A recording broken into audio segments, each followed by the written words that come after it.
నిజంగా ఇది ఎంత సిగ్గుచేటో ఒకసారి అందరూ కూడా ఆలోచించాలి. ఈరోజు ఇంటెలిజెన్స్ చీఫ్గా పనిచేసిన పిఎస్ఆర్ ఆంజనేయులు గారిని అరెస్ట్ చేసి తీసుకురావడం చూస్తుంటే డైవర్షన్ డర్టీ పాలిటిక్స్కి పరాకాష్ట. అంటే ఈ కూటమి ప్రభుత్వం ఎంత దిగజారిపోయిందో ఇక్కడ స్పష్టంగా అర్థమవుతుంది. పోలీసులు గుర్తుపెట్టుకోవాలి, ఈరోజు లోకేష్ చంద్రబాబు నాయుడు మాటలు విని రెడ్ బుక్ రాజ్యాంగాన్ని అమలు చేస్తున్న పోలీస్ ఆఫీసర్సు ఇది మీరు అర్థం చేసుకోవాలి. తప్పు చేయని ఆంజనేయులు గారిని ఈ విధంగా అరెస్ట్ చేసి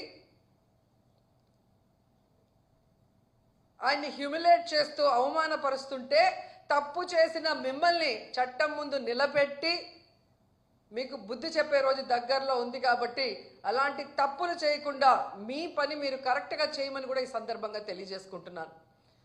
ఎందుకంటే ఏదో కిరీటం పెట్టేస్తారు చంద్రబాబు నాయుడు లోకేష్ అని చెప్పి చాలా చోట్ల పోలీసులు పెద్ద స్థాయి నుంచి కింద స్థాయి వరకు అందరూ కూడా వన్ సైడ్గా తప్పుడు సాక్ష్యాల్ని సృష్టించి తప్పుడు కేసులు పెట్టి ఏ విధంగా అరెస్ట్ చేసి పైశాచిక ఆనందం పొందుతున్నారో వాళ్ళందరినీ కూడా హెచ్చరిస్తున్నా. భవిష్యత్తులో మళ్ళీ కూటమి ప్రభుత్వం వచ్చే అవకాశం లేదు. ప్రజలు ఇప్పటికే మేల్కొన్నారు.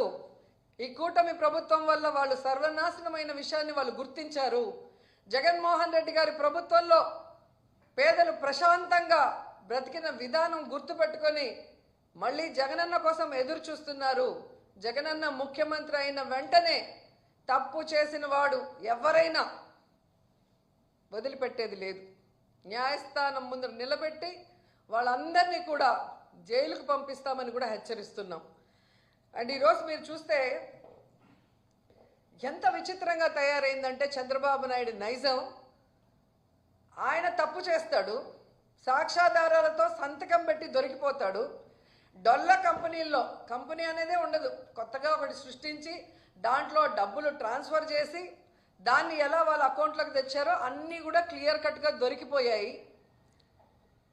స్కిల్ డెవలప్మెంట్ స్కామ్లో ఈడీ కూడా కొంతమందిని అరెస్ట్ చేసింది. కొంతమంది ఆస్తుల్ని అటాచ్ చేసి అవినీతి జరిగిందని ప్రూవ్ కూడా చేసిన తర్వాత నాకు కన్ను బాగలేదు, ముక్కు బాగలేదు, కిడ్నీ బాగలేదు, వయసు అయిపోయిందని దొంగ తిరుగుడు చెప్పి బెయిల్ తీసుకొని బయటకు వచ్చి ఏదో తాను తప్పు చేయనట్టుగా ఆ కేసుని ముందుకు నడిపించకుండా ఎలా ఆపేశాడో అందరూ చూశారు.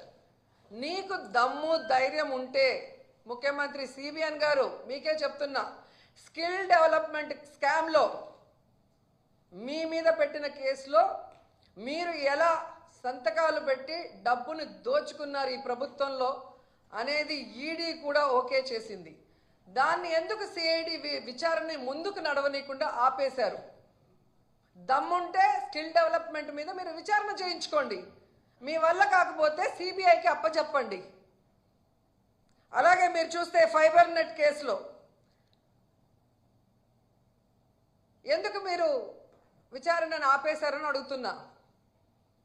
ఈరోజు ఏదో ఆంజనేయులు గారి మీద ఒక కేసో లేదా మిథున్ రెడ్డి గారి మీద ఒక దొంగ సాక్ష్యాలతో ఒక కేసో పెట్టి భయభ్రాంతులకి గురి చేయాలంటే ఎవరు భయపడే ప్రసక్తి లేదు.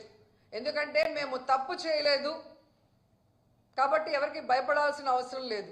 మీరు దొంగ సాక్ష్యాలతో ఎన్ని కేసులు పెట్టినా మేము న్యాయపరంగా పోరాడి బయటికి వస్తాం. కానీ మీ మీద కేసులు విచారణ జరిగితే మీరు పర్మనెంట్గా జైలుకి వెళ్తారన్న సంగతి మీకు తెలుసు.